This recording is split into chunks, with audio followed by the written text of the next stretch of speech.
O Roda Viva entrevista esta noite o embaixador de Portugal no Brasil, Francisco Seixas da Costa. Participam da entrevista Marcos Antinossi, correspondente da agência Lusa em São Paulo, Jaime Spitzkowski, diretor do site Prima Página, Maria Lúcia Pádua Lima, professora da Fundação Getúlio Vargas, Laurentino Gomes, jornalista e diretor superintendente da Editora Abril, Pasquale Cipro Neto, professor e apresentador da Rádio e da TV Cultura, e Roberto Lameirinha, subeditor de Internacional do Jornal Estado de São Paulo. Para você fazer sua pergunta, sua crítica, sua sugestão, utilize o telefone 011-3677-1310, o fax 3677-1311, ou então o site do programa na internet, que é www.tvcultura.com.br/Roda Viva. Vamos aqui para a psicanálise um pouquinho. A pergunta é a seguinte, o que é que o senhor acha da atual situação política no Brasil? Pergunta Mauro Pena Júnior, de Araguaína, Tocantins. Essa situação de corrupção generalizada tem alguma ligação com o nosso processo de colonização? Bom, passaram 200 anos, apesar de tudo, quer dizer, acho que já é algum tempo para nós termos as nossas culpas atenuadas. Não sei, eu confesso que não posso naturalmente pronunciar. Quando eu menciono a psicanálise é porque eu já ouvi o senhor falar, não sei se o senhor vai repetir aqui, debaixo dos holofotes, que na verdade a relação que os brasileiros têm, e aí eu escapo da pergunta, vamos dizer, específica que envolva qualquer questão momentânea, que a relação que os brasileiros têm com Portugal é um pouco como se todos os problemas fossem advindos da colonização portuguesa e todas as virtudes nada tivessem a ver com isso. Bom, é evidente que há sempre, que sistematicamente, quando vem à baila a questão da corrupção, quando vem à baila a questão da burocracia, por exemplo, Portugal aparece citado como sendo a origem desses males. Eu penso que já vai há algum tempo para evitar que essa pena histórica nos advenha, e não estou a ver que as outras colonizações sejam uns anjos da guarda que se pairaram sobre o Brasil e que não trouxeram rigorosamente nada de maléfico. E penso que, aliás, a colonização portuguesa, se traz alguma coisa para o Brasil, é, por exemplo, a matriz cristã, que aqui ficou, e a ética da matriz cristã, que marcou muito aquilo que é o Brasil e que é ainda hoje a sociedade brasileira. E, portanto, esses elementos que podem estar ligados a um determinado momento das colonizações, porque não tem a ver só com a colonização portuguesa, tem a ver com as colonizações todas, são coisas do passado, e não sei se, inclusivamente, se a sua própria maturação na sociedade brasileira, como noutras sociedades, não tem já hoje uma evolução completamente diferente. Eu não pronuncio naturalmente sobre a sociedade brasileira e sobre aquilo que vive a sociedade brasileira, eu gostava de dizer, no entanto, que é patente, e aliás a relação com a União Europeia, um dos elementos fundamentais naquilo que foi a nossa proposta para a União Europeia, é patente que as instituições brasileiras têm hoje uma capacidade de encontrar soluções para os seus próprios problemas, que vão para além destas pequenas fé-divers que naturalmente marcam as instituições, mas que são superados pela solidez dessas mesmas instituições. Hoje o Brasil é uma sólida democracia, com instituições que podem estar momentaneamente em crise ou em discussão, mas isso não afeta o essencial e o padrão básico do sistema. E por isso mesmo a União Europeia considera, e Portugal considera com ela, que o Brasil é um interlocutor fiável, estável, e os ratings internacionais do Brasil, quer em matéria de corrupção, quer noutros que têm a ver com a estabilidade das instituições, são o que são. E, portanto, nós não devemos também hiperdramatizar as situações para além daquilo que são as peculiaridades da vida interna brasileira, que fazem, quero dizer, as delícias dos embaixadores, porque é a maneira que eles têm de comunicar às suas capitais alguma coisa sobre a vida interna. Embaixador, uma pergunta só nessa linha da provocação. O que dá substância a essa aproximação do Brasil à União Europeia, o senhor inclusive concordou, é a questão, uma das questões, mas essa é crucial, da bioenergia, dos biocombustíveis. Eu tenho a impressão que este ponto é claro para os dois lados. Agora, eu gostaria que o senhor comentasse um ponto que é talvez difícil para a União Europeia, e em particular para Portugal, que é um êxodo de brasileiros, um fenômeno relativamente recente nesse país, aliás, bem recente nesse país. Nós sempre recebemos muitos imigrantes, mas hoje o Brasil exporta brasileiros, né, inclusive numa quantidade apreciável para a União Europeia e, em particular, para Portugal. Eu gostaria de saber a sua opinião das dificuldades deste êxodo de brasileiros, dessa quantidade bastante expressiva de brasileiros que estão muitas vezes de forma ilegal também na União Europeia.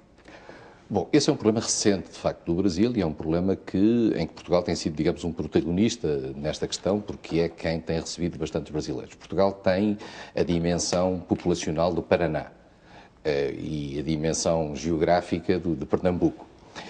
E, de facto, hoje temos em Portugal legalizados cerca de 70 mil brasileiros, ilegais nós não sabemos quantos são, talvez não sejam outros tantos, mas, de qualquer forma, o número será muito significativo. A colónia brasileira em Portugal hoje é a maior colónia estrangeira que existe em Portugal. Julgo que houve da parte dos governos portugueses sempre um cuidado muito especial em tratar a imigração brasileira. E a prova provada foi, em 2013, o chamado Acordo Lula, que foi um acordo feito só para os cidadãos brasileiros. Nenhum outro país de expressão portuguesa, Angola, Moçambique, Guiné, Cabo Verde ou São Tomé, teve um acordo similar que permitia a legalização dos tais 30 mil brasileiros que nessa altura estariam em Portugal e estariam registados em Portugal. Desses 30 mil apresentaram-se 20 mil para serem legalizados. Nós sabemos que, entretanto, desde 2003 para cá, há um fluxo grande de brasileiros que estão ilegais em Portugal. Há uma nova lei de legalização em Portugal que, eventualmente, poderá flexibilizar, em alguns casos, a legalização futura de alguns imigrantes. Mas, naturalmente, que isso tem limites. E tem limites que até têm a ver com a própria ordem europeia. Nós hoje não podemos ter, embora tenhamos ainda hoje, políticas migratórias diferenciadas dentro da União Europeia, a circunstância de sermos um espaço de circulação comum, em que não há fronteiras, salvo para os países que não fazem parte de Schengen. Não há hoje fronteiras dentro da União Europeia, provoca naturalmente a necessidade de termos decisões de natureza nacional ponderadas à luz daquilo que é o interesse coletivo do espaço de circulação europeia. E, portanto, esta é uma questão que não é apenas bilateral. Nós tratamos-la de maneira bilateral, quase sempre com as autoridades brasileiras, e temos uma grande flexibilidade nessa matéria, mas temos que ter em conta os interesses globais do espaço em que nos inserimos. E hoje em dia, de facto, essa é uma questão que se coloca, não apenas a Portugal, há outros países europeus que têm uma mão de obra brasileira muito clara, hoje ainda ilegal em muitos casos. No caso português, eu penso que a situação não é dramática e não traz, por exemplo, qualquer impacto de natureza conflitual dentro da sociedade portuguesa. A comunidade brasileira é uma comunidade que tem uma adaptação fácil à comunidade portuguesa. Não vive em guetos como vivem comunidades estrangeiras noutros países europeus. É uma comunidade que rapidamente se interliga e que tem uma aceitação bastante positiva na sociedade portuguesa. Agora, temos que perceber uma coisa. Portugal é um país que está a passar nos últimos anos por algumas dificuldades no plano económico ou financeiro, que estão a refletir-se, por exemplo, em matéria de desemprego. Portugal já tem hoje 8,4% de desemprego, evoluiu negativamente nos últimos tempos por dificuldades várias e que têm a ver com a reconversão da economia e com certos sacrifícios que foi necessário fazer para cumprir os chamados critérios de convergência. E, naturalmente, que quando há desemprego, quem sofre primeiro com o desemprego são os estrangeiros. E, portanto, as comunidades estrangeiras, a começar pela comunidade brasileira, que é a mais numerosa, naturalmente que sofrerá esses efeitos de desemprego. Isso tem consequências na criminalidade, tem consequências na exclusão, tem consequências numa própria atitude face à comunidade. No preconceito também? Claro. Eu penso que é quase inevitável, nenhum país está absolutamente imune ao preconceito. E, particularmente, quando há situações de crise, o preconceito vem ao de cima. Isto é como o racismo. Nenhum país pode dizer que não é racista, embora os portugueses gostem de dizer que não são um país racista. Naturalmente que o preconceito está lá e quando há condições para ele progredir, ele avança. Uns países de uma forma, noutros de outra. Eu penso que o brasileiro em Portugal tem hoje, genericamente, um acolhimento muito positivo. Mas isso não significa que não haja situações concretas em que o brasileiro se possa sentir discriminado. Mas essa é uma atitude relativamente à qual há uma atenção grande da parte das autoridades portuguesas e, nomeadamente, das organizações não governamentais que estão atentas a isso e há uma denúncia muito clara disso. O problema é que... Voltando para a questão comercial, eu queria ouvir um pouco do senhor sobre esse dado novo que nós estamos vivendo agora, que é essa mudança no cenário da economia internacional. Já se fala em recessão nos Estados Unidos, a gente está vendo aí uma corrida bancária na Inglaterra.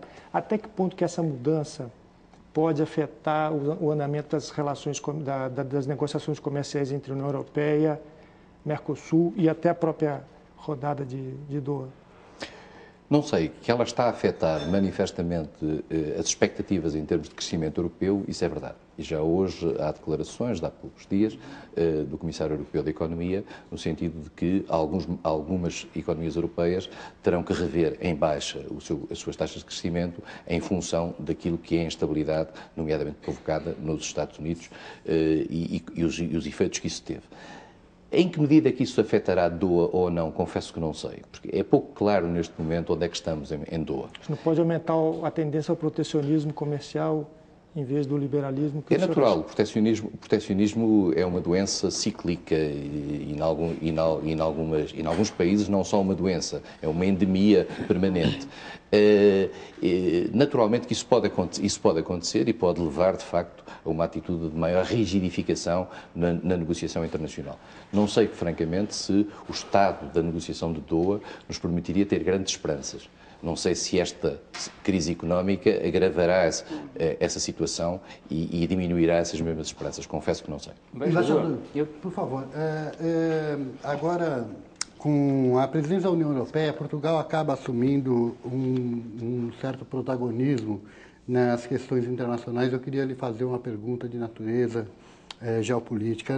Nesse fim de semana, o chanceler francês Bernard Kouchner, ele propôs que a Europa intensificasse as pressões sobre o Irã, até acenou com a possibilidade de que a UE imponha sanções ao Irã, caso o regime dos ayatollahs não recue na sua política de energética atômica. Eu queria saber como é que Portugal vê a possibilidade da União Europeia se tornar um organismo coercitivo, inclusive com a imposição de sanções e contrariando a sua própria natureza, a natureza de sua formação, que era uma proposta de integração. Bom, a União Europeia está a caminhar para uma política externa e de segurança comum e tem, em algumas matérias, posições comuns que afirma no plano internacional e que afirma nos quadros próprios nas Nações Unidas, no relacionamento bilateral que tem, afirma no quadro do Conselho de Segurança através dos 2 membros permanentes que lá estão, o Reino Unido e a França. E a questão do rearmamento, ou a questão em particular da questão nuclear no Irão, é uma questão que esteve sempre presente nas discussões dentro da União Europeia nos últimos anos. Como sabe, houve um grupo de ministros dos negócios estrangeiros da União Europeia, da França, do Reino Unido e da Alemanha, que acompanhados do alto comissário, pelo alto representante da União Europeia para a política externa e de segurança comum, Javier Solana, foram ao Irão e tiveram diálogos com o Irão nessa matéria. E há uma grande preocupação que atravessa toda a União Europeia relativamente à possibilidade de que as investigações de natureza nuclear no Irão possam converter-se no caminho para uma bomba nuclear no Irão. E esse é a grande questão. As declarações de Kouchner traduzem a posição francesa nesse debate. E as preocupações que ele expressou, que aliás são muito similares, se notarmos aquilo que disse o Presidente Sarkozy no seu discurso aos diplomatas franceses no final do mês de agosto. A questão põe-se sempre esta, saber se há um espaço para negociação entre, por um lado, não fazer nada e, por outro lado, ter que ir para uma solução de natureza militar. O Sr. Kouchner deu o seu parecer. Esta é uma questão que não está debatida dentro da União Europeia, mas o que eu queria dizer é o seguinte: existe esta preocupação e sistematicamente dentro da União Europeia nós debatemos o problema iraniano e debatemos a melhor maneira de lhe fazer face. Se será com sanções ou não, naturalmente as sanções são sempre uma maneira, digamos, pré-bélica, no sentido de tentar coagir um determinado país a evitar uma determinada ação. Várias vezes os responsáveis da União Europeia têm sublinhado que esse é um caminho possível. Essas sanções, no entanto, são sanções que teriam que ser impostas num quadro multilateral, no quadro das Nações Unidas, que é o quadro, digamos, que nós respeitamos sistematicamente como sendo aquele que tem uma legitimidade para ações de natureza coerciva no plano internacional. Mas o chanceler Kouchner, exatamente, ele não propõe que isso se faça no âmbito da União Europeia, porque no no Conselho de Segurança da ONU, por exemplo, uma medida como essa teria o veto de Rússia e de China? Mas a União Europeia pode decidir fazer isso unilateralmente. Pode decidir fazer isso unilateralmente no quadro das suas relações externas. Resta saber se haverá consenso dentro da União Europeia relativamente a isso. Não é o caso único. A União Europeia tem, em alguns quadros de natureza internacional, no seu relacionamento externo, algumas ações de sanções concretas e até mecanismos de levantamento dessas mesmas sanções se houver modificações a prazo do comportamento de determinados atores internacionais. Fizemos isso em relação a quadros diferenciados no passado. Poderá ser que no caso do Irão isso se venha a fazer.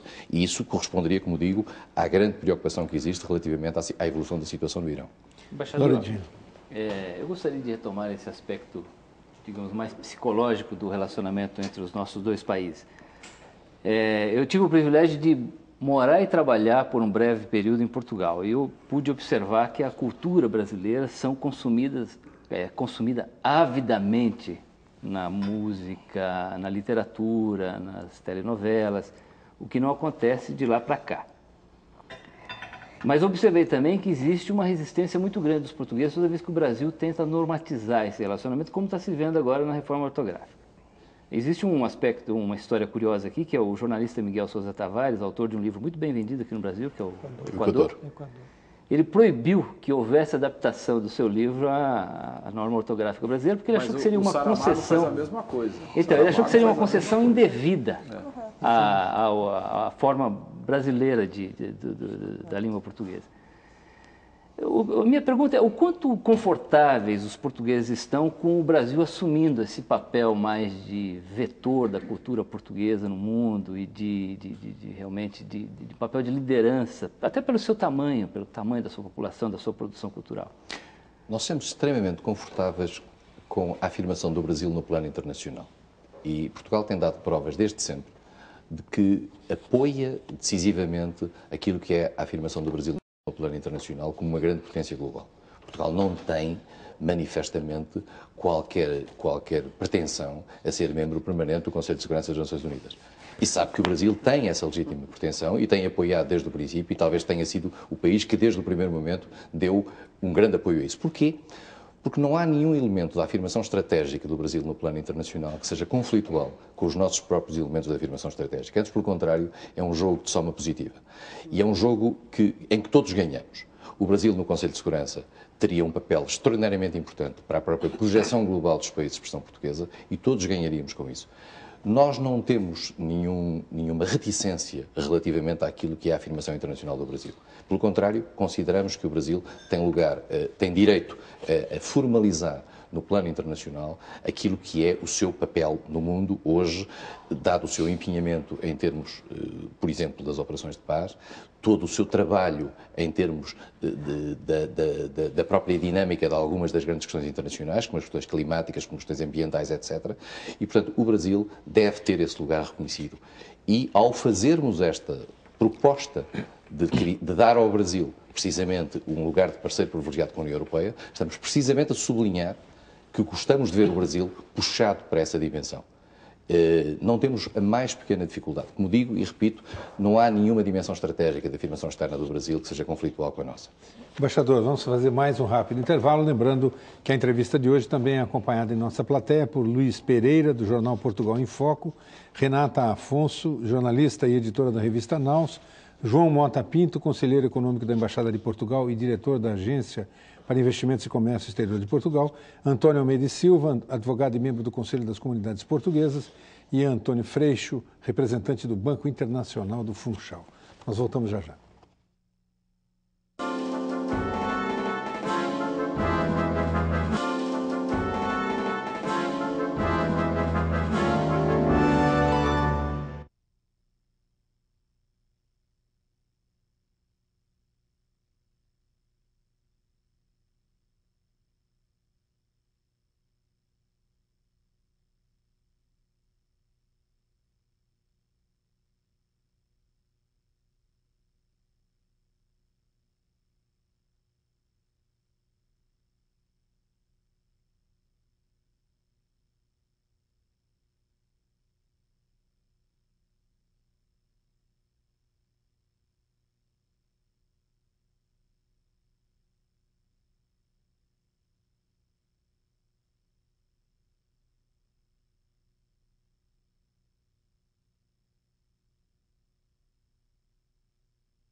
Você acompanha hoje no Roda Viva a entrevista com Francisco Seixas da Costa, embaixador de Portugal no Brasil.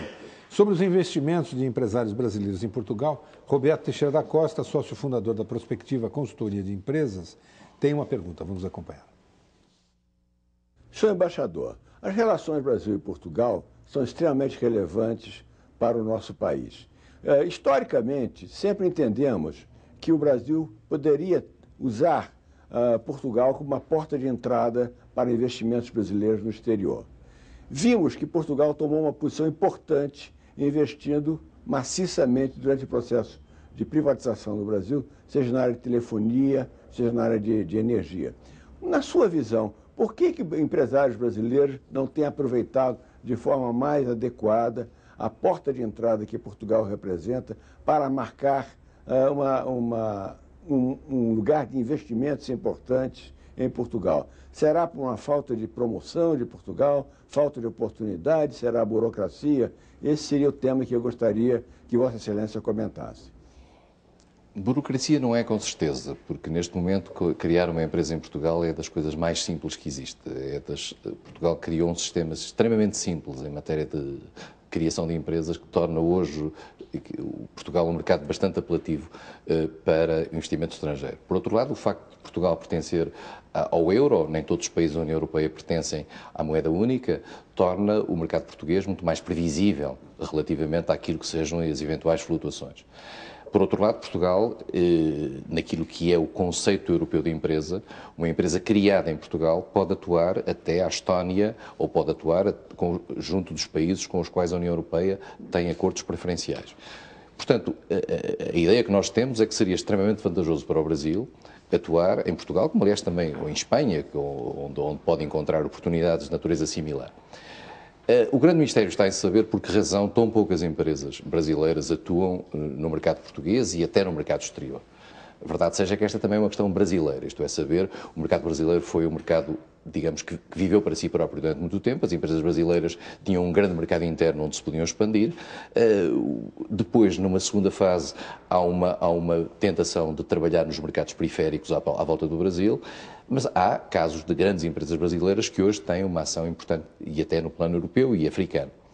Nós esperamos que as empresas brasileiras, às quais temos feito sistemáticas e regulares apresentações daquilo que são as oportunidades que existem, não só em Portugal, mas no mercado europeu, porque já hoje não há um mercado português, há um mercado europeu a explorar. E uma empresa que se cria em Portugal, e particularmente uma empresa que se cria com denominação portuguesa, é uma empresa de denominação europeia e pode trabalhar em toda a Europa. E, portanto, nós temos vindo a estimular os empresários brasileiros a investir em Portugal. Infelizmente, não tantos quanto isso tem, digamos, surgido a aproveitar essas oportunidades. Teremos mais sucesso no futuro. Embaixador, a África é um caso interessante, porque hoje é uma verdadeira corrida ao continente liderada pela China em busca de matérias-primas. A Índia tem um estoque impressionante de investimentos no continente.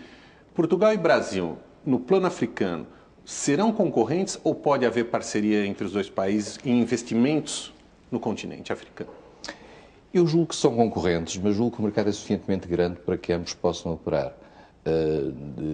Por vezes há empresas portuguesas que são propriedade, por exemplo, de empresas brasileiras que atuam no mercado africano e atuam no mercado africano das antigas colónias portuguesas, atuam ao lado de outras empresas portuguesas. Eu acho que o mercado africano, até pelas razões que disse, pelo crescimento grande que está a ter, nomeadamente Angola, que é hoje, digamos, uma espécie de Eldorado para muitas empresas europeias e, em particular, para empresas portuguesas e brasileiras, é um mercado que oferece oportunidades imensas. Não estamos a competir, não estamos em zonas exclusivas. Quanto à cooperação entre empresas portuguesas e empresas brasileiras para esses mercados, eu penso que o modelo é sedutor. Na prática, o que eu tenho visto é que não funciona. Embaixador, nesse tema dos investimentos, outros países da União Europeia, a Itália, por exemplo, a Inglaterra, já têm alguns projetos que estão em elaboração para se fazer, junto com o Brasil, um país europeu, da União Europeia, com investimentos em terceiros países na produção de biodiesel. Tá certo? Essa é uma das áreas. Eu gostaria de saber se o senhor teria alguma informação a esse respeito de possíveis projetos de empresas brasileiras e empresas portuguesas nesse setor, que este é a janela de oportunidade que se abriu. Eu julgo, aliás, que essa é a janela de oportunidade para a cooperação triangular. Porque, é o que nós estamos comentando. neste momento é. Eu julgo que a Petrobras e a Galp portuguesa estão precisamente a olhar para esse mercado, nessa perspectiva.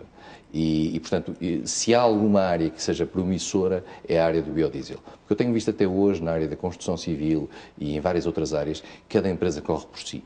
E não vale a pena pensarmos que os modelos de cooperação triangular, mesmo a nível de outros países e noutros setores, e eu trabalhei nesta área há alguns anos, na área da cooperação para o desenvolvimento, são modelos extremamente apelativos no conceito, mas são modelos extremamente difíceis de pôr a funcionar na prática.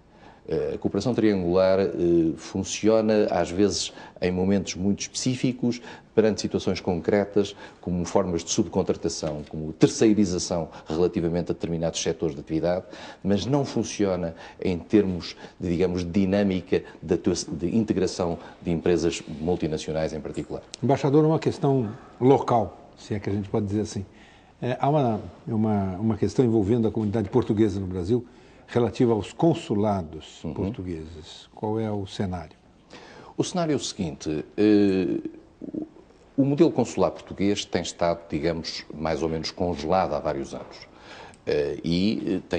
Há uma rede consular portuguesa muito extensa, uma rede que tem a ver naturalmente com aquilo que é a presença de muitos portugueses em vários países do mundo, e essa rede consular está a ser reequacionada em função da sua própria dinâmica funcional, no sentido de evitar que a rede consular esteja ligada a meros escritórios de representação e em que as pessoas vão ao balcão. A ideia é cada vez mais torná-la uma rede virtual, por exemplo, em termos de utilização da internet cada vez mais para a execução de determinados atos consulares, criar formas postais de relação com os consulados, evitando a deslocação das pessoas e evitando as filas imensas que nós vemos nos consulados, em alguns consulados portugueses ainda no Brasil, ou como vemos, por exemplo, no consulado brasileiro em Lisboa, que também tem esse problema, esse imenso problema.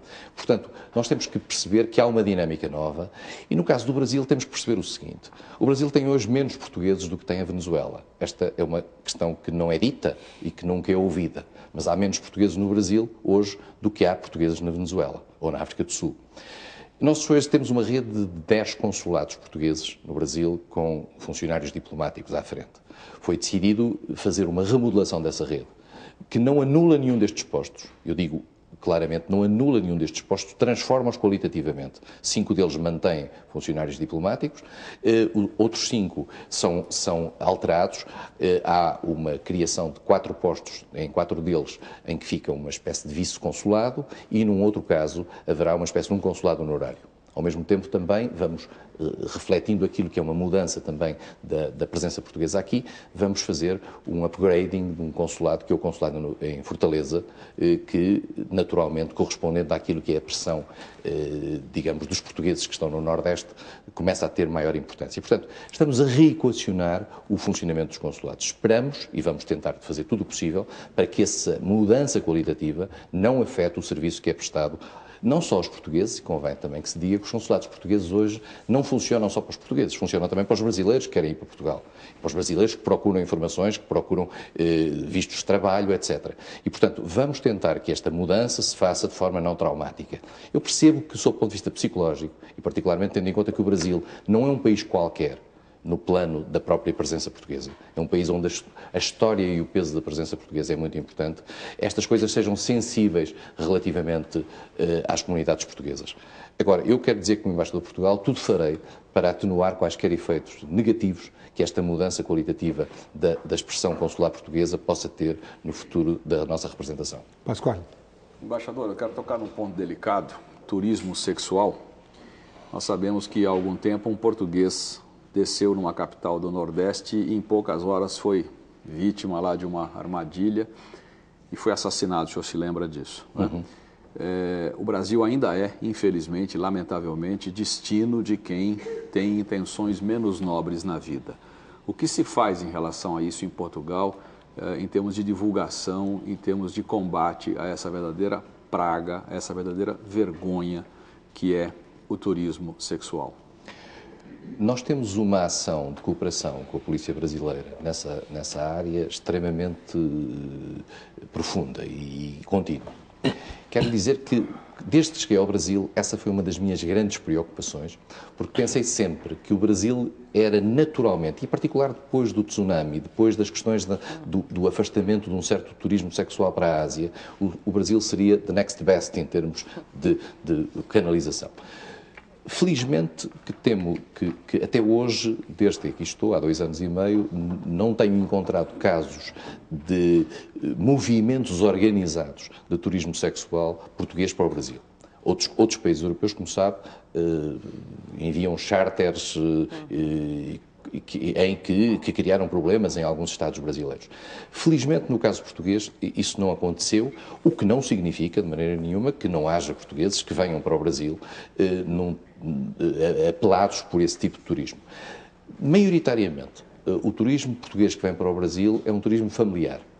E temos vindo a dar conta disso. Eu confesso que é uma área que estava sempre preocupado, porque confesso que não é agradável para um embaixador de Portugal acordar com um jornal com um grande título dizendo português preso por turismo sexual no Nordeste brasileiro. Até hoje isso não aconteceu. Até hoje não tivemos casos graves nesse sentido. Não quer dizer que não possa acontecer amanhã, mas o que me parece é que há alguma preocupação por parte das autoridades portuguesas e das autoridades brasileiras para trabalharem a montante dos próprios casos. E nós temos uma colaboração muito íntima com as autoridades policiais brasileiras, trabalhamos muito bem com a Polícia Federal, trabalhamos extraordinariamente bem com as polícias locais, temos uma cooperação, por exemplo, no outro sentido, isto é, na circunstância de haver alguma migração que vai para a Europa, em particular para a Península Ibérica, e que tem a ver com exploração sexual e com tráfico de seres humanos. Escravas brasileiras. Né? É estranho, por exemplo, que, contrariamente a todos os ciclos migratórios, o ciclo migratório brasileiro para a Europa tenha mais mulheres do que homens. Normalmente as migrações têm mais homens que mulheres, não é por acaso que têm mais mulheres do que homens, não apenas para Portugal, mas também para a Espanha. E há uns circuitos que nós temos vindo a conseguir desmantelar de exploração sexual em Portugal e em Espanha de mulheres brasileiras. E esse ponto tem vindo a haver uma ação sistemática com uma colaboração íntima com as autoridades policiais brasileiras. Essa é uma das nossas grandes preocupações e temos tido algum sucesso nessa área. Embaixador, queria agradecer muito a entrevista do senhor, agradecer aos nossos entrevistadores, a você que está em casa, e convidar todos para estar aqui na próxima segunda-feira, 10h40 da noite, com mais um Roda Viva, dessa vez com Mano Brown. Uma ótima semana e até segunda.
Boa noite. Brasil e Portugal estreitam seus laços históricos e querem assumir novos papéis e parcerias na Europa globalizada.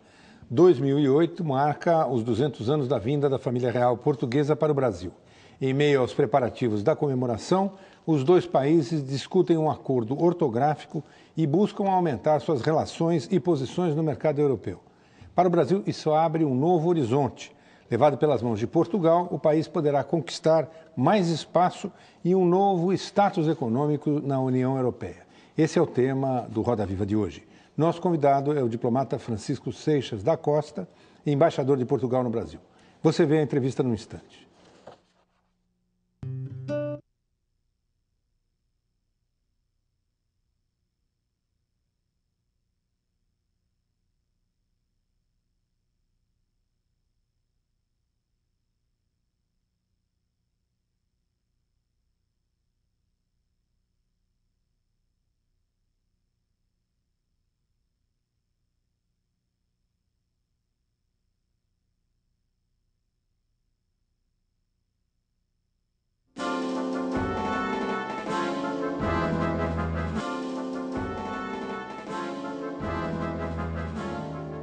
Francisco Seixas da Costa assumiu a embaixada portuguesa no Brasil em 2005. Formado em Ciências Sociais e Políticas, fez carreira no Ministério de Negócios Estrangeiros de Portugal. Foi secretário de Estado dos Assuntos Europeus e representante permanente de Portugal nas Nações Unidas e na Organização para a Segurança e Cooperação na Europa. Cumpre sua missão diplomática no Brasil num momento importante das relações entre Brasília e Lisboa, que passam por nova aproximação. Em março de 2008 serão comemorados os 200 anos da vinda da família real para o Brasil, um fato que marcou e deu novo rumo à história brasileira. Início de 1808. Fugindo das invasões francesas que Napoleão Bonaparte comandava na Europa, a família real portuguesa muda para o Brasil. Vem acompanhada de nobres e burgueses que trouxeram tudo o que puderam carregar nos 14 navios da frota de fuga. Dom João, o príncipe regente que havia assumido o poder em Portugal no lugar da mãe, Maria I, a Rainha Louca, declara o Rio de Janeiro capital do Império Português e toma uma série de medidas que dão início às transformações do então Brasil-Colônia. Abertura dos portos ao comércio internacional, criação do Jardim Botânico, do Banco do Brasil, de academias militares e de escolas de medicina, entre outras. Em 1815, o Brasil deixa de ser uma colônia e se torna Reino Unido a Portugal. Depois do fim da guerra com os franceses, Dom João volta a Portugal com a família, mas o filho, Dom Pedro, fica no Brasil, proclama a independência e se torna o primeiro imperador brasileiro. A monarquia resiste até 1889, quando o Brasil se transforma em república. 21 anos depois, em 1910, Portugal também vira república. A família real daqui e de lá sai da cena política e os dois países seguem seus novos caminhos com longos períodos de dificuldades econômicas e políticas, com pobreza persistente e longos períodos de ditaduras. Portugal conviveu com o regime ditatorial entre 1932 e 1974. Antônio de Oliveira Salazar dirigiu os destinos do país por 36 anos e foi substituído por Marcelo Caetano, que manteve a linha dura por outros 6 anos. Já o Brasil viveu 2 períodos de ditadura, com o presidente Getúlio Vargas e com o regime militar. Redemocratizados, depois da segunda metade do século XX, Brasil e Portugal passam a buscar novos espaços para suas economias. Num mundo globalizado, o Brasil desponta como um país em desenvolvimento e na liderança do bloco do Mercosul. Portugal se dá melhor, perde suas colônias, mas em compensação passa a fazer parte da União Europeia, recebe grandes investimentos e acelera seu desenvolvimento. Nesses tempos de União Europeia, já assumiu 3 vezes a presidência do bloco no sistema de rodízio dos países integrantes. Portugal defende mais acordos com nações em desenvolvimento. O Brasil é o único país das chamadas novas economias emergentes que não tinha uma parceria institucionalizada com o bloco. No atual mandato, Portugal manifesta compromisso histórico com o Brasil ao aproximar os negócios do país com a Europa. O primeiro-ministro de Portugal, atual presidente da União Europeia, José Sócrates, aponta questões globais que o bloco e o Brasil têm em comum, como a preocupação com as alterações climáticas, a redução da emissão de CO2 e a utilização de biocombustíveis. Num recente encontro com o presidente Lula, José Sócrates aproveitou a presidência da União Europeia para estreitar as relações com o Brasil. Com a política e economia se acertando, Rio de Janeiro e Lisboa se preparam agora para as comemorações do bicentenário da vinda da família real. Congressos, exposições e espetáculos vão acontecer nos dois lados. Os eventos também serão marcados com o surgimento de novos textos e estudos sobre os mais de 500 anos de história em comum. Para entrevistar o embaixador de Portugal no Brasil, Francisco Seixas da Costa, nós convidamos Marcos Antinossi, correspondente da agência Lusa, em São Paulo, Jaime Spitzkovski, diretor do site Prima Página, Maria Lúcia Pádua Lima, coordenadora de Relações Internacionais da Faculdade de Direito e do Centro de Estudos Estratégicos Internacionais da Fundação Getúlio Vargas. Convidamos também Laurentino Gomes, jornalista, diretor superintendente da Editora Abril e autor do livro 1808, sobre a vinda da família real portuguesa ao Brasil. Está conosco também Pasquale Cipro Neto, professor e apresentador da Rádio e da TV Cultura, e Roberto Lameirinhas, subeditor de internacional do jornal Estado de São Paulo. Também temos a participação do cartunista Paulo Caruso, registrando em seus desenhos os principais momentos e os flagrantes do programa.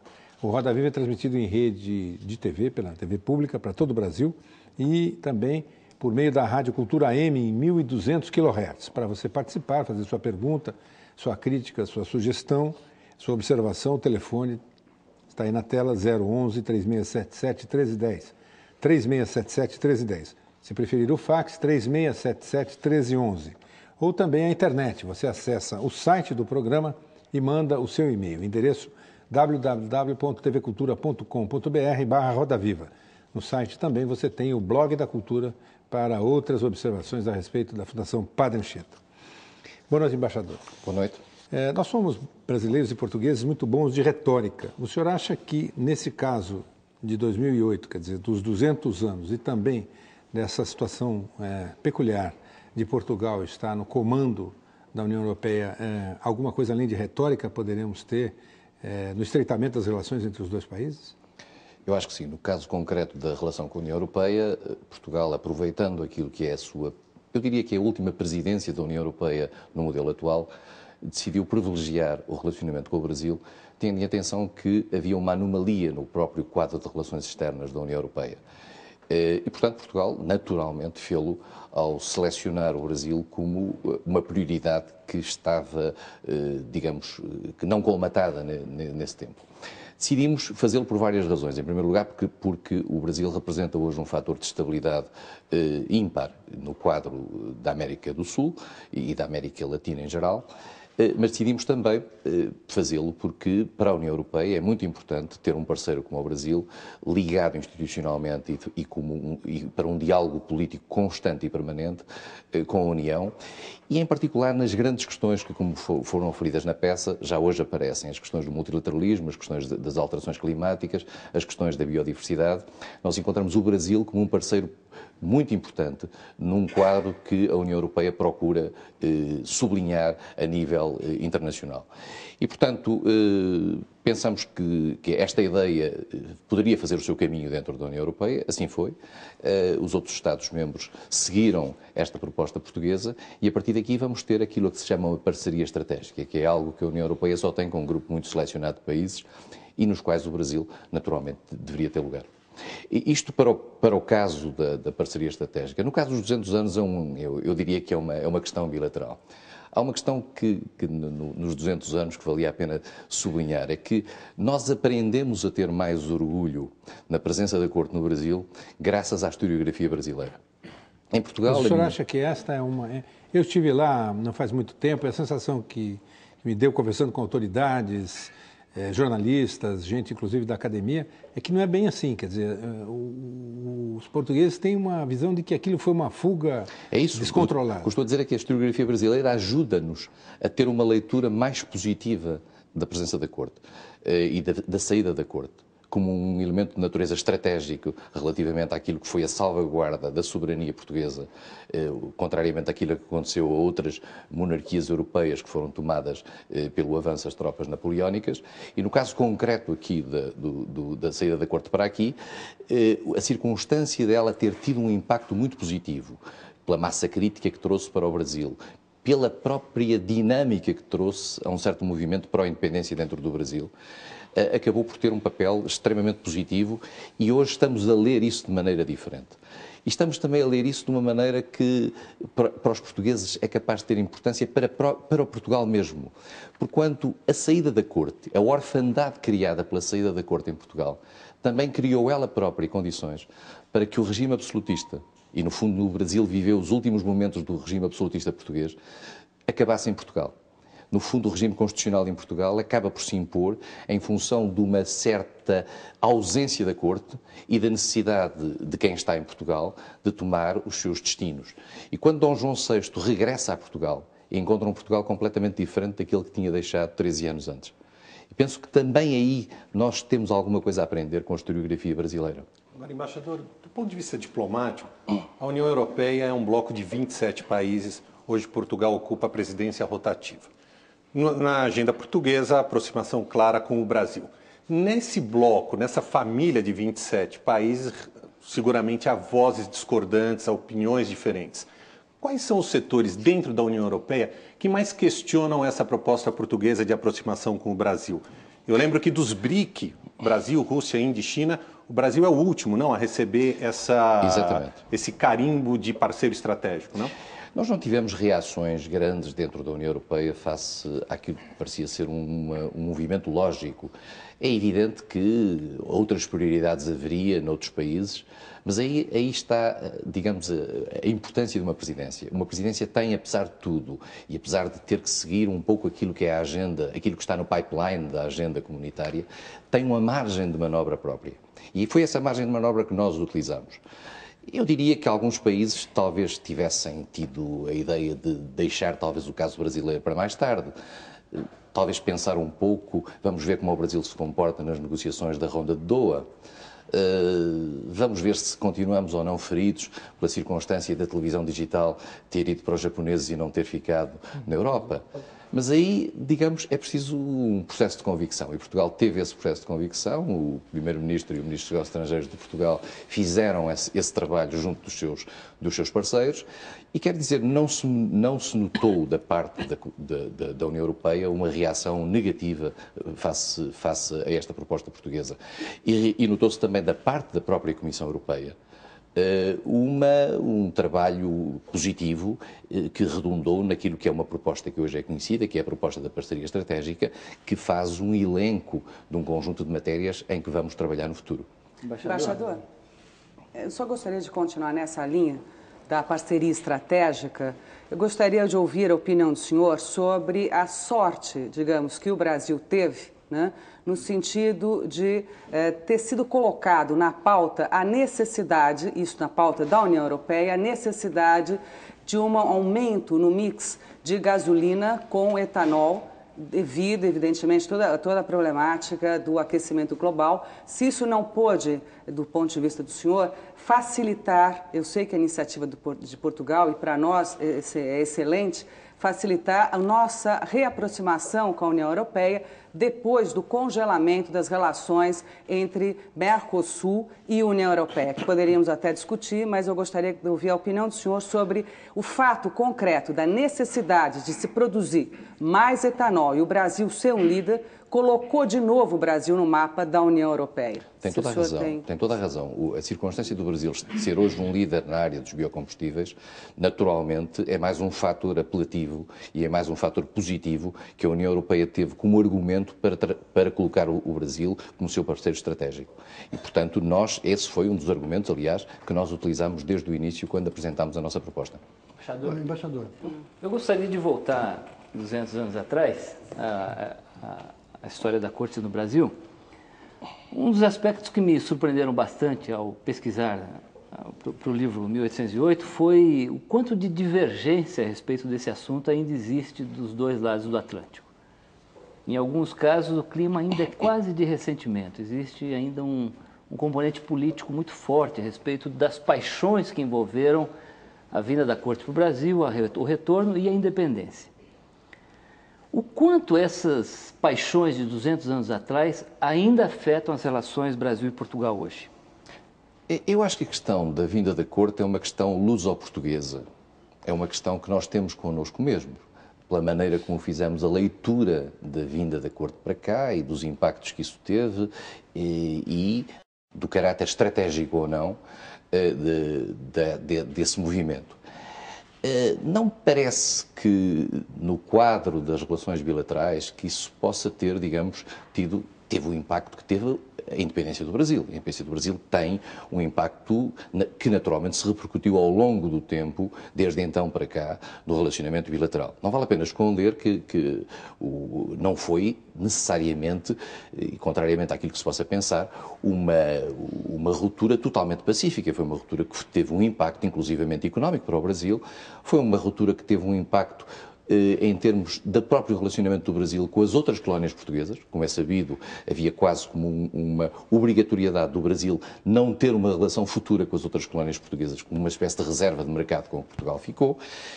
E, naturalmente, ao longo do século XIX, de todo o século XIX, há momentos complexos. Há, aliás, um momento que poucas pessoas falam, é que Portugal e o Brasil estiveram de relações cortadas durante 1 ano e meio, quando um antecessor meu, um embaixador de Portugal, resolveu apoiar uma revolta aqui contra o governo brasileiro.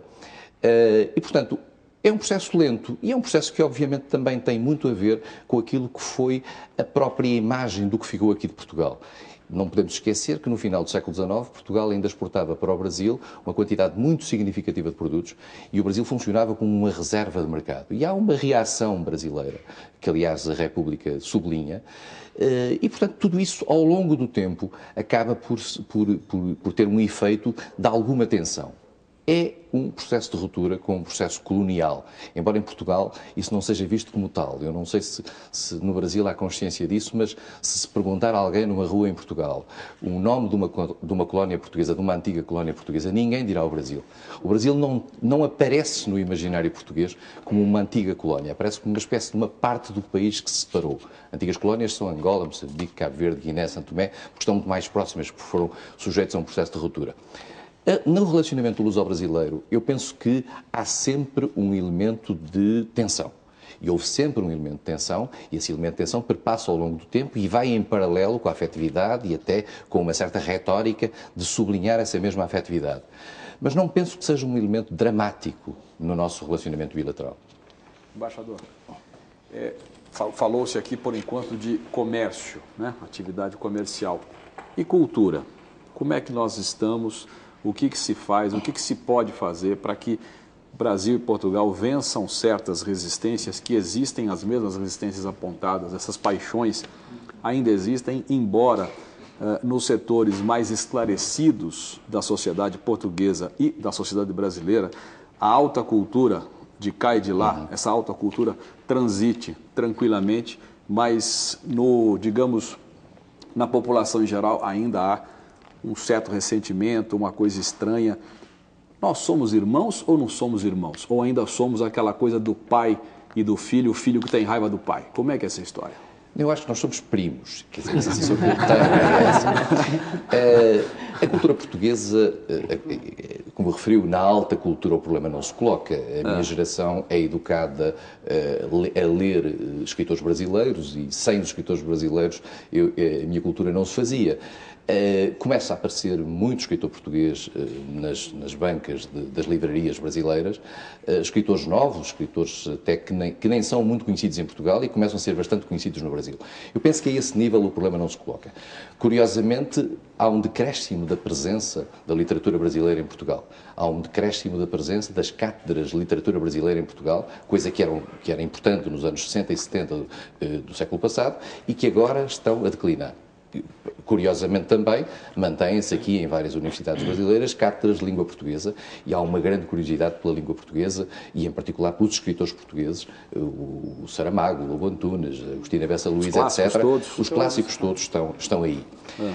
A nível popular, vamos ser claros, quer dizer, a nível da cultura popular, a música brasileira está em Portugal, faz parte da nossa vida, faz parte da nossa memória e, portanto, eu diria que é nossa também. Quer dizer, eu sinto-me um pouco...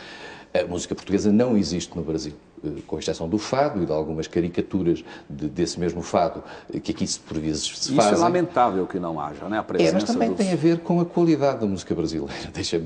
Que é muito boa, mas a de Portugal também. O Godinho, por exemplo, ninguém sabe quem é aqui no Brasil. Exatamente, o Sérgio Godinho é fabuloso. Eu próprio já o apresentei na Rádio Brasileira e tentei, mas é difícil de facto entrar. Por outro lado, há uma dificuldade aqui com algumas artes performativas que têm a ver com a maneira portuguesa de falar português. E esta questão é muito importante. E a dificuldade, por exemplo, de ver alguns filmes portugueses e pela dificuldade de perceber e de entender exatamente aquilo que os atores dizem. E esse é um problema que nos leva, por vezes, a ter o subtítulo, coisa que choca alguns puristas em Portugal, porque acham que essa é uma espécie de uma cedência que não se pode fazer. Eu não acho. Acho que o subtítulo é normal para uma forma de falar a língua que é mais fechada e que é de difícil compreensão num universo que pretendemos atingir. O contrário já não se passa em Portugal. Eu digo já não se passa em Portugal porque se passava em Portugal no passado. Eu recordo-me nos anos 60 a dificuldade que nós tínhamos para ouvir os filmes do novo cinema brasileiro. E foi a novela quem tornou natural a maneira brasileira de falar português e tornou-nos habitual ao nosso ouvido a maneira brasileira de falar português. Portanto, temos essa dificuldade, não temos uma capacidade de afirmação cultural no Brasil, no espaço brasileiro, que permita que a nossa forma de falar o português seja entendida facilmente pelo público brasileiro. E, portanto, esse é uma incomunicabilidade. Quanto ao resto, eu penso que estamos a trabalhar bem na área musical, mesmo na área de música mais clássica, na pintura, na escultura, temos exposições dos dois lados. Agora, enfim, há uma grande dificuldade, por razões financeiras, de fazer ações de promoção cultural de ambos os países. Mas, enfim, vamos andando. Embaixador, o senhor, no certo sentido, já respondeu à pergunta de Camilo Sobrinho, de Natal, no Rio Grande do Norte, que pergunta por que no Brasil não há tantos shows de artistas portugueses como de brasileiros lá. Mas o diplomata Rubens Barbosa, ex-embaixador do Brasil nos Estados Unidos e na Inglaterra, tem uma pergunta sobre como fica o país diante do status de aliado estratégico da União Europeia. Vamos acompanhar. Embaixador Seixas, no último dia 4 de julho, a Europa, por iniciativa de Portugal, concedeu o status de aliado estratégico ao Brasil. Poucos países receberam esse status da União Europeia. Como o senhor vê as implicações políticas dessa decisão e, nesse contexto, a retomada das negociações entre o Mercosul e a União Europeia para a assinatura de um acordo de comércio? Bom, há um ponto importante que ainda bem que o embaixador Rubens Barbosa sublinhou, que é esta questão do acordo UE-Mercosul. A União Europeia teve o cuidado de sublinhar e de fazer notar que esta parceria estratégica que estabeleceu com o Brasil não funcionava em detrimento de uma relação institucionalizada entre a União Europeia e o Mercosul. Nós pretendemos avançar com esta negociação. Sabemos que esta negociação tem estado, eu diria, um pouco à espera daquilo que têm sido os resultados da negociação global no âmbito da Organização Mundial do Comércio, chamado Acordo de Doha. Mas nós estamos interessados em avançar e, portanto, demos, aliás, essas garantias aos outros países do Mercosul. Eu próprio fui à sede do Mercosul, a Montevideo, fazer uma conferência explicando que uma coisa não era detrimental em relação à outra. O que é que o Brasil ganha nesse relacionamento com a União Europeia, nomeadamente em matéria política? O Brasil é hoje um ator global. É um ator global que tem uma ação a nível multilateral importante. O Brasil tem uma presença em várias operações de paz, tem uma capacidade de diálogo com várias entidades que são fundamentais no mundo de hoje, como seja a Rússia, a China, os países do Sul, digamos, daquilo que nós chamamos os países do Sul.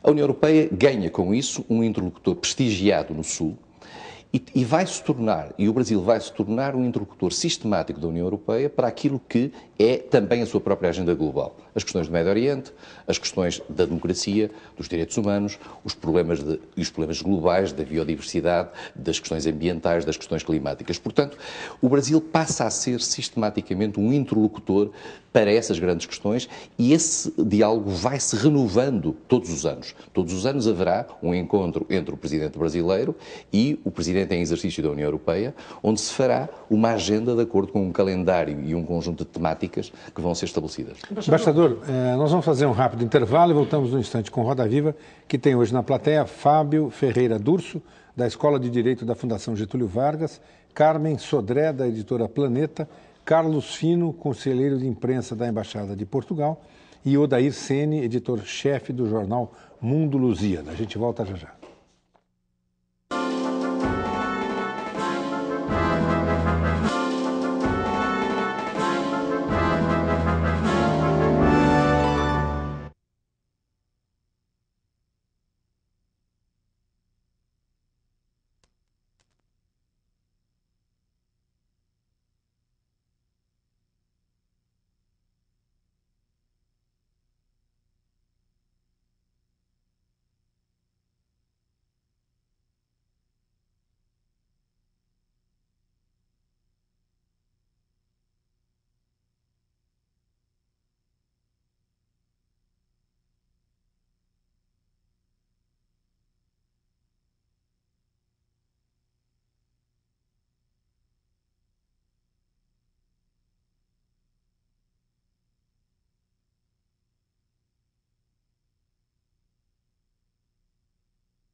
Roda Viva entrevista hoje o embaixador português no Brasil, Francisco Seixas da Costa. Brasil e Portugal experimentam, neste momento, um novo processo de aproximação que deve abrir mais as portas da União Europeia também para o Brasil. E, nesse momento também, os dois países estão envolvidos numa polêmica que não é nova, a unificação da escrita portuguesa. Desde 1990, se discute um acordo ortográfico para os países que têm o português como língua oficial. Atualmente, o português é o 5º idioma mais falado do mundo e é adotado como língua oficial em 8 países: Portugal, Brasil, Angola, Cabo Verde, Guiné-Bissau, Moçambique, São Tomé e Príncipe e Timor-Leste. Brasil, Cabo Verde e São Tomé e Príncipe já adotaram posição favorável ao acordo, mas os demais não, e a discussão está reaberta. A unificação da escrita da língua portuguesa implica em várias mudanças nas regras da gramática de cada país.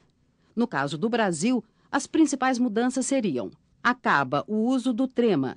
Desta forma, deixa de existir o acento sobre o U em palavras como tranquilidade e linguiça.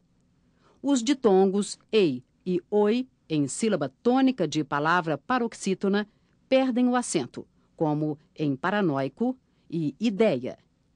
Fim do acento circunflexo que assinala a tônica fechada de algumas formas verbais, como creem e leem. Cai o acento circunflexo do primeiro O de hiatos, com OO no final. É o caso de voo e enjoo. As paroxítonas com U e I tônicos precedidos de ditongo perdem o acento. É o caso de feiura e cheíssimo. Acentos diferenciais deixam de existir, como para, flexão do verbo parar e a preposição para, e do substantivo polo e da antiga contração polo, de por mais lo.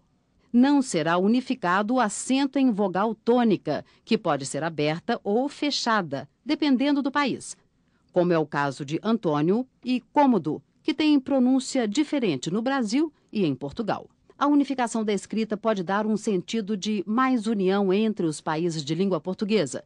Mas a polêmica sobre a aceitação ou não das mudanças ortográficas torna-se ainda maior com a discussão a respeito do quanto a internet está modificando a escrita em todo o mundo. As escritas formais perdem cada vez mais espaço para a informalidade das comunicações na rede de computadores.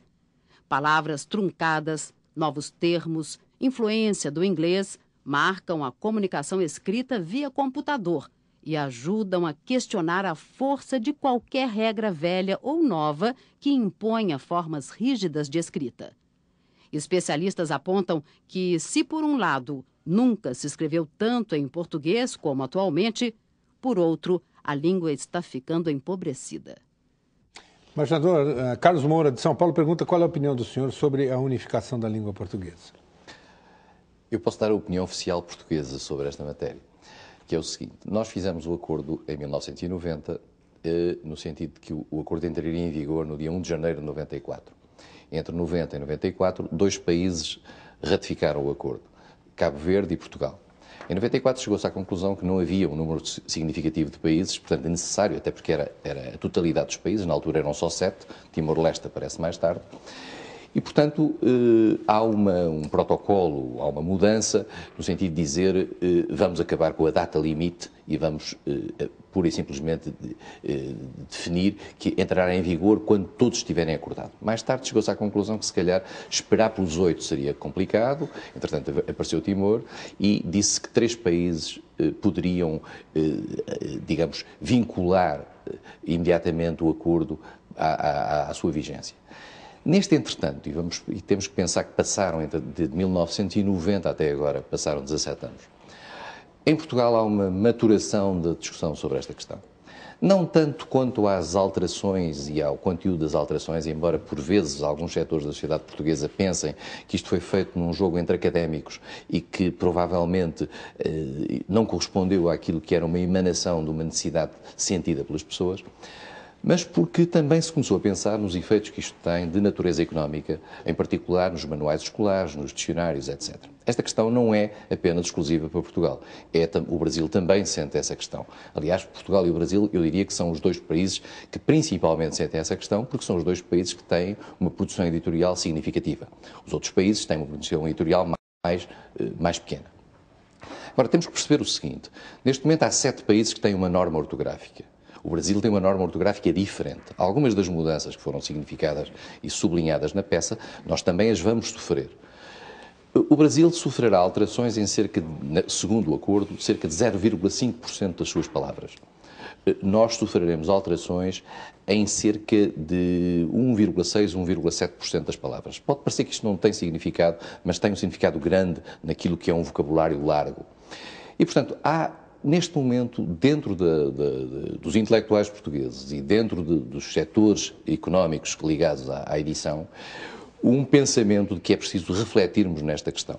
Não no sentido de pormos de parte o acordo, mas no sentido de abrir uma larga reflexão, à qual, aliás, o Brasil é bem-vindo, e nós verificamos há 2 dias que as autoridades brasileiras, num encontro que fizeram entre responsáveis desta área, também chegaram à conclusão que a situação não estava suficientemente madura para se poder, neste momento, fazer a entrada em vigor do acordo, embora formalmente as condições já existam, e, portanto, se calhar vale a pena repensarmos toda esta questão.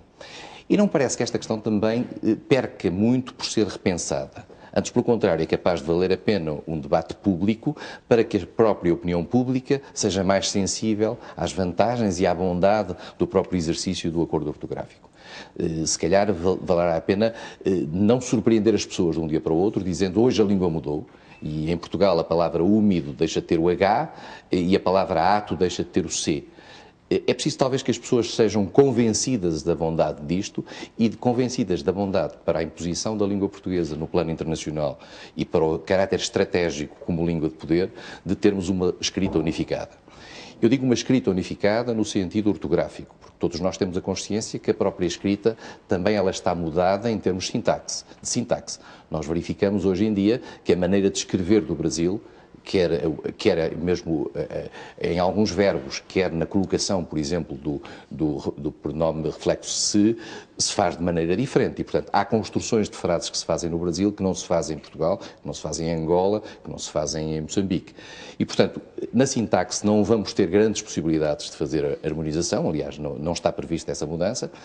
Nós o que temos talvez que evitar é que na linguagem escrita com que procuramos expressar o português a nível internacional e utilizá-lo como língua de poder, nós evitemos o mais possível que haja diferenças que possam aparecer como chocantes.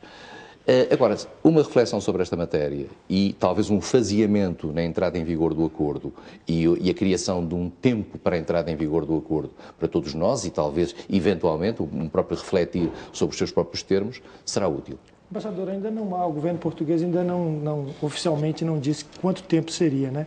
A ministra da Cultura tem dito 10 anos. Esse seria o tempo, mais ou menos? A ministra da Cultura falou recentemente num artigo na necessidade de pelo menos 10 anos para isso, no sentido de criar uma aculturação que permita que os efeitos da reforma ortográfica possam ser, eu diria, digeridos. Temos que pensar uma coisa, em Portugal, neste momento, há um movimento no sentido de que os manuais escolares sobrevivam pelo menos por um período de 6 anos.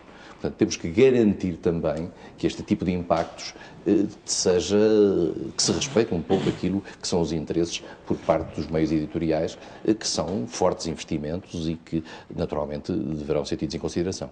Embaixador, eu diria agora como especialista no assunto aqui, que essa história dos 10 anos, por exemplo, eu até gostei de ouvir isso, porque isso me soa assim, vamos deixar para lá, 10 anos é um tempo suficiente para a gente esquecer o assunto, né? Porque é um assunto que nasceu em 86, aqui em São Paulo, a primeira reunião, foi em 86, Antônio Aires, o negociador brasileiro. O acordo foi assinado em dezembro de 90, lá em Lisboa, né? O acordo, pelo texto que eu tenho aqui, o item X dizia que ele deveria entrar em vigor em 1º de janeiro de 93, né? É o texto que eu tenho aqui, desde que todos os países depositassem em Lisboa os instrumentos de ratificação desse acordo. 93 já está longe, não aconteceu absolutamente nada.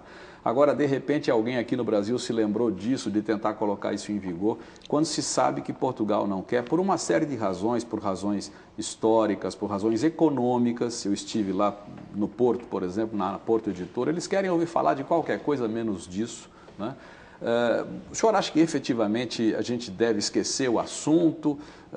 A coisa, efetivamente, esses 10 anos são para valer? Vai se pensar no assunto durante esse tempo? Haverá uma comissão? Eu lembro mais um detalhe que muita gente não comentou. Para que o acordo entrasse em vigor, seria necessário que Brasil e Portugal foram designados pelo acordo do acordo, né? Que Brasil e Portugal criassem juntos, estabelecessem juntos o vocabulário ortográfico comum, coisa que nem se começou a fazer e que leva um tempo danado.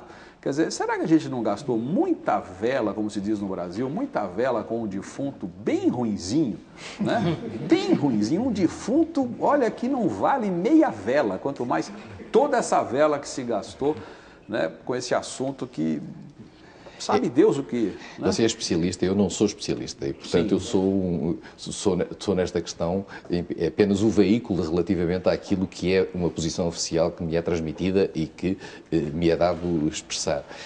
A ideia que há é que não há um sentido patrimonialista da língua hoje em dia que seja dominante em Portugal. Isto é, no sentido de dizer nós não mudamos porque a língua é nossa.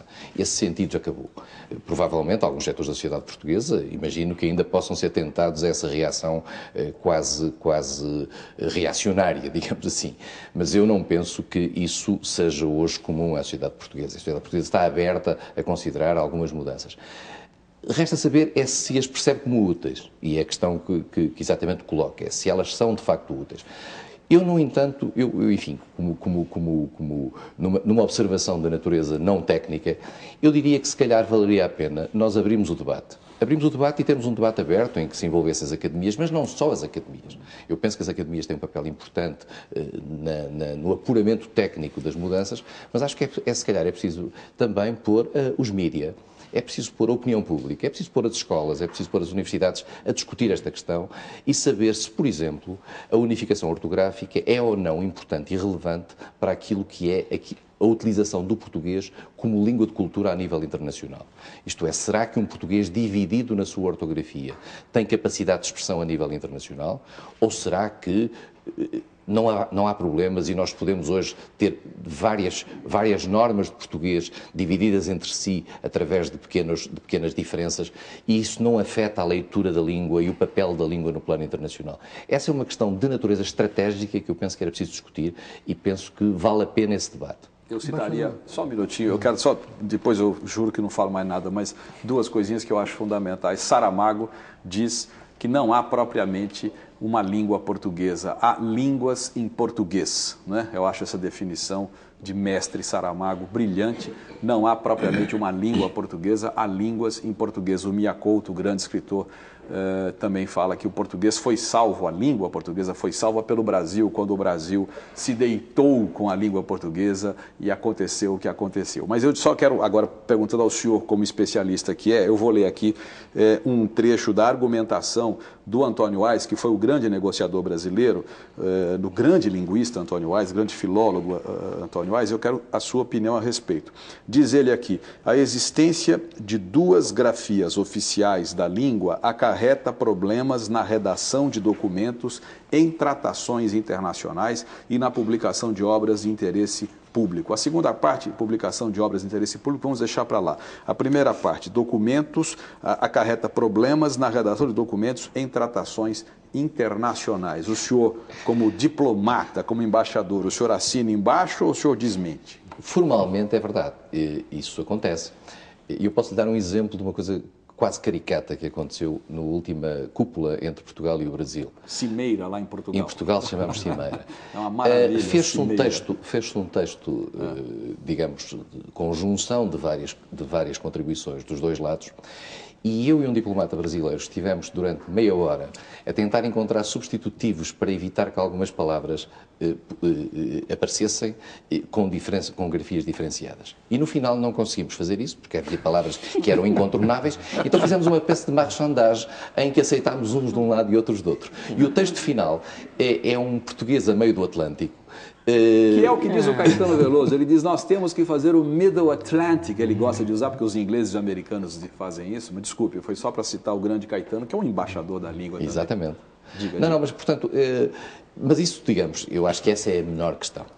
É evidente que no plano internacional, por vezes, temos algumas dificuldades, porque, naturalmente, que o Brasil quer impor a sua norma, nós queremos impor a nossa norma e temos que encontrar, inclusivamente, formas e, às vezes, até textos paralelos com os dois, com as diferenças linguísticas. Mas, enfim, eu penso que essa questão não é muito relevante. Relativamente àquilo que falou sobre o papel do Brasil na produção da língua portuguesa, eu aconselharia toda a gente a visitar o Museu da Língua Portuguesa em São Paulo. O Museu da Língua Portuguesa em São Paulo é um exemplo notável de como o Brasil, digamos, tomou conta da língua, tomou conta no melhor sentido, no sentido do orgulho na própria língua, no orgulho da própria norma brasileira da língua portuguesa. E penso que nós todos, quase se calhar, deveríamos reproduzir nos nossos próprios países um pouco um Museu da Língua Portuguesa, porque esta foi a primeira vez, também tenho que dizer, em que eu vi o Brasil ter uma ação de promoção da língua portuguesa e uma espécie de orgulho da língua portuguesa, na tomada da língua portuguesa. E o Museu da Língua Portuguesa é manifestamente uma forma de afirmação desse mesmo orgulho, e penso que é muito importante para todos nós olharmos para aquilo que foi a criatividade introduzida na língua portuguesa pela prática brasileira. Porque, sejamos claros, não há futuro para a língua portuguesa no plano internacional se esse futuro não passar por um grande respeito por aquilo que foi a evolução da língua no Brasil, que hoje é falada por 190 milhões de pessoas, quando nós, os restantes 7 países, somos bastante menos, como é normal, como é natural. Embaixador, o senhor disse que, em certa medida, a diferença de grafia entre Portugal e Brasil dificulta um pouco as tratações internacionais, etc. O senhor sabe se isso dificulta em maior ou em menor medida, por exemplo, em relação ao inglês que se fala nos Estados Unidos, ou inglês escrito nos Estados Unidos, e o inglês que se escreve na Grã-Bretanha, ou o espanhol, o castelhano, que se fala na Espanha, que se escreve na Espanha, que se escreve nos países de América Latina? Eu não sei, eu conheço as diferenças entre o inglês que se fala em Inglaterra e o inglês que se fala nos Estados Unidos, e há, aliás, dicionários com essas diferenças, são diferenças relativamente pequenas. Existem diferenças de grafia também. E há diferenças de grafia. E há diferenças de grafia várias.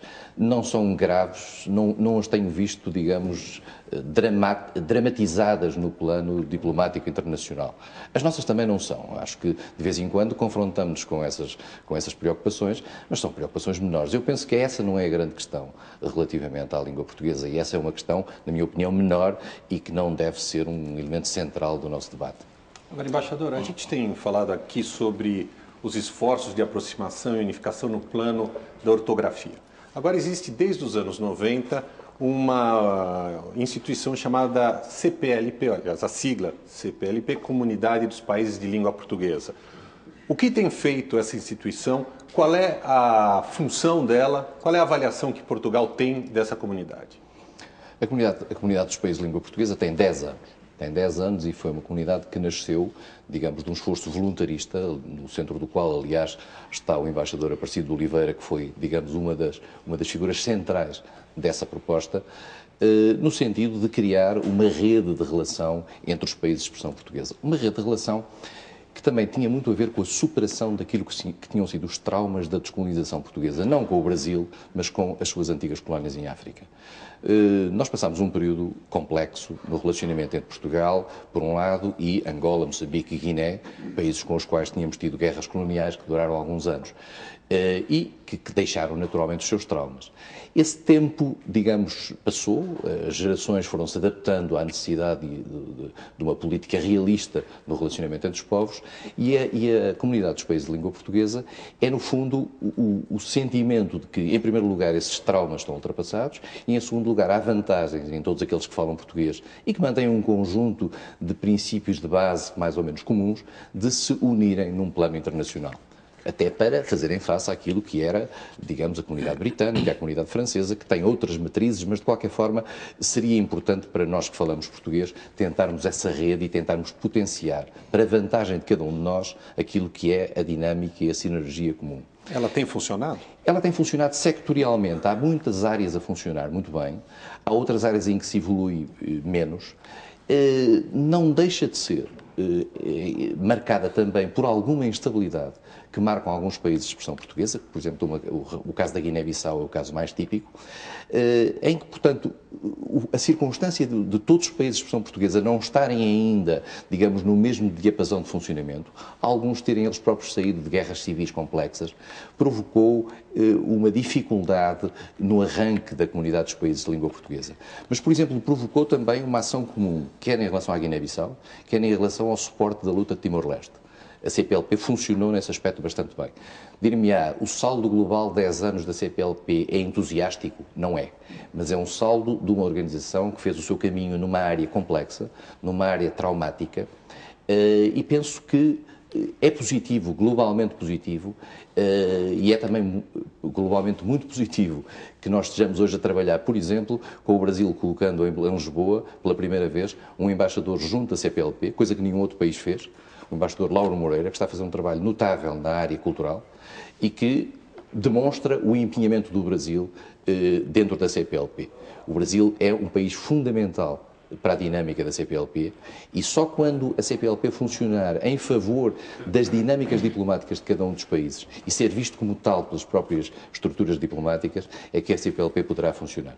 Embaixador, nós vamos fazer mais um rápido intervalo e voltamos num instante com o programa, que é acompanhado na plateia por Luiz Cláudio Pinto de Almeida, jornalista e assessor de imprensa da Casa de Portugal de São Paulo, Maria da Paz Treffaut, correspondente do Jornal Expresso no Brasil, Raul Rodrigues, advogado e conselheiro da Comunidade Portuguesa de São Paulo junto ao governo português, e Davi da Fonte, superintendente do Banco Internacional do Funchal. A gente volta já já.